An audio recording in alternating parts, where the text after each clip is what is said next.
Just because God promised it does not mean you're ready for it now. Like, God, you're taking too long on the relationship. I've been single for a long time. God, you're taking too long. I've been dating. I'm ready for marriage. And they're just not asking the question, like, what's going on?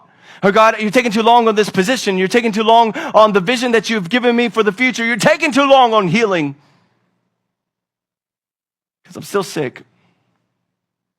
And I feel like you told me things would be better, but I'm still going through some pain. It's hard when God spoke it, but you don't see it. And so I'm looking at the story, and Sarah, this is Abram's wife. I believe that she believed the word of God at first, but then she was tired of waiting. And she wanted a child now. She did not have a child.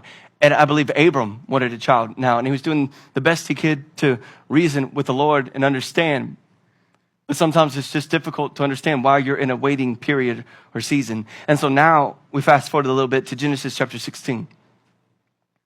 And Abram and Sarai decided to rush it, to take control. And what's funny about taking control and not listening to God is that that seems to be the time where we come up with the dumbest ideas. Look at the timeline. Why was she so desperate? Because it had been 10 years since the promise was first spoken.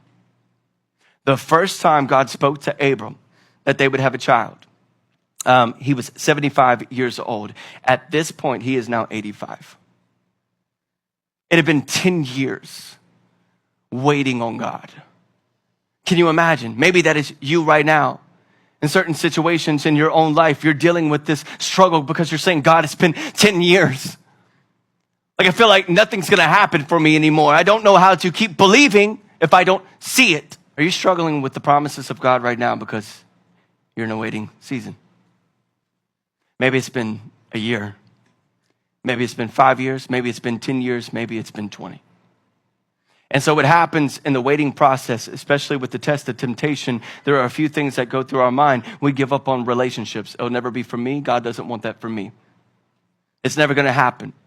We give up on our dreams and we give up on our visions, even though it was confirmed by the Lord, spoken to us by God over what's going to happen. And here's what the devil does, and I need you to understand this. When you're in that time of waiting and it's been a long time, the devil sneaks in. He whispers in your ear, why don't you just stop praying?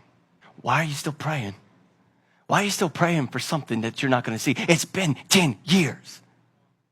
If God cared about you, then he would give you what you want right now. Go ahead and take it into your own hands. Control your own destiny. It's the same thing Satan spoke to the fallen angels.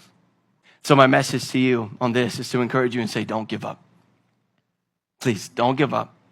Just because it hasn't happened now doesn't mean it will not happen later. If God has spoken it over your life, it will come.